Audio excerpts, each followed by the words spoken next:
उनकी बातों में ऐसा जादू था कि विरोधी भी ताली बजा देते थे। नमस्कार, आज हम बात करेंगे अटल बिहारी वाजपेयी जी के बारे में। वाजपेयी लोकप्रियता का दूसरा नाम है। स्वच्छ एवं प्रामाणिक व्यक्तित्व के धनी वाजपेयी जी गत 5 दशकों तक राजनीति में रहे, परंतु उनके विरोधी भी उन पर उंगली उठाते हुए घबराते थे। संवेदनशील कवि, मंत्रमुग्ध कर देने वाले ओजस्वी वक्ता, कूटनीति के पंडित और सर्वधर्म समभाव के उपासक अटल जी राजनीतिक तूफानों में हिमालय की तरह अटल रहे। अटल जी अजात शत्रु थे, इसलिए विरोधी पक्ष के लोग भी उन्हें आदर और स्नेह देते थे।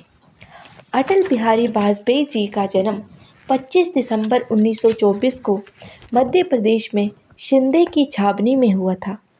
उनके पिताजी श्री कृष्ण बिहारी वाजपेयी अध्यापक और ग्वालियर के प्रसिद्ध कवि थे।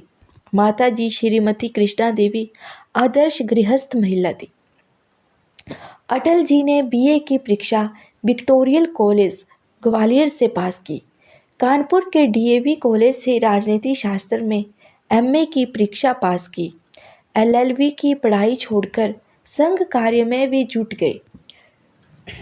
डॉक्टर केशव बलिराम डेगवोर द्वारा स्थापित राष्ट्रीय स्वयंसेवक संघ के संपर्क में वे 1939 में ही आ गए थे, जब वे कॉलेज में बीए कर रहे थे।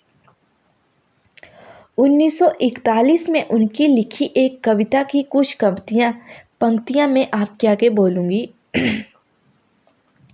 हिंदू तन मन हिंदू जीवन, रग रग हिंदू मेरा परिचय, मैं शंकर का वे क्रोधानल कर सकता जगती क्षार क्षार, डमरू की वे प्रलय ध्वनि जिसमें रचना भीषण संहार, फिर अंतर मन की ज्वाला से जगती में आग लगा दूं मैं, यदि ददक उठे जल थल अंबर, जड़ चेतन तो कैसा विस्मय।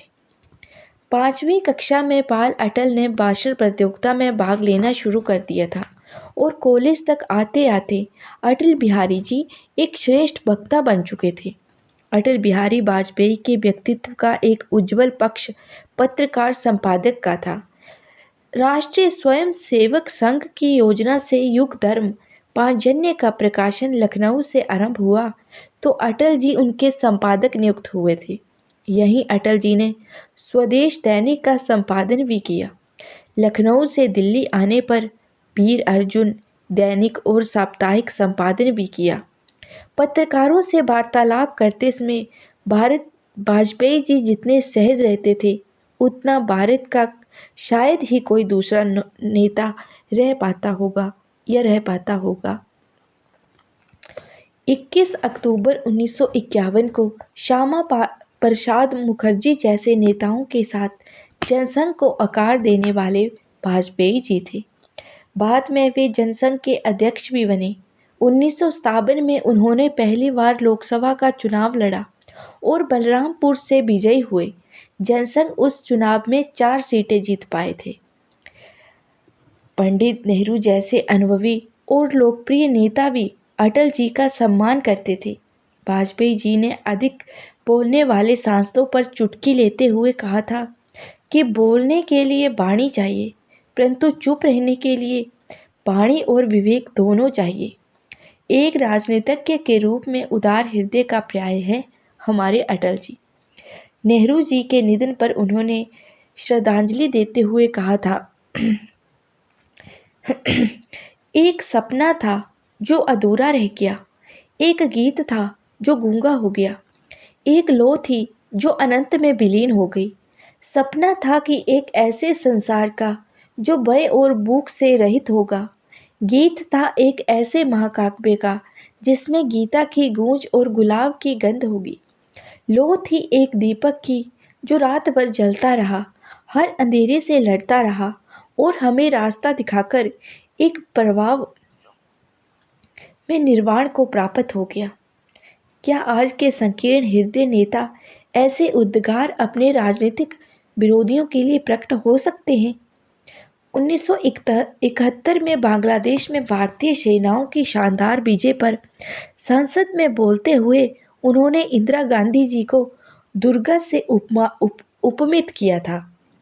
1975 के आपातकाल में इंदिरा जी द्वारा राष्ट्रीय नेताओं को कारावास में ठूस दिया गया। वाजपेयी जी भी उनमें से एक थे। 6 जून 1973 को आरएसएस के संघ चालक माननीय गोवलकर जी का निधन हुआ तो वाजपेयी जी ने कहा, आज सब खाली हाथ खड़े हैं, सब कुछ खो गया, सब कुछ लूट गया। वाजपेयी जी समदृष्टा हैं, सभी को समान आदर देना जानते थे। अपनी एक छोटी सी कविता में वाजपेयी जी ने लिखा था, इससे फर्क नहीं पड़ता कि आदमी कहाँ खड़ा है, रथ पर या पथ पर, तीर पर या प्राचीर पर। आदमी की पहचान उसके धन या आसन से नहीं होती, उसके मन से होती है। मन की फकीरी पर कुबेर की संपदा वीर होती है। मन से फकीर होना, त्यागी होना, उदार होना ही वाजपेयी जी के बड़प्पन का आधार था। लाहौर बस यात्रा लेकर गए पाकिस्तानी प्रधानमंत्री शरीफ को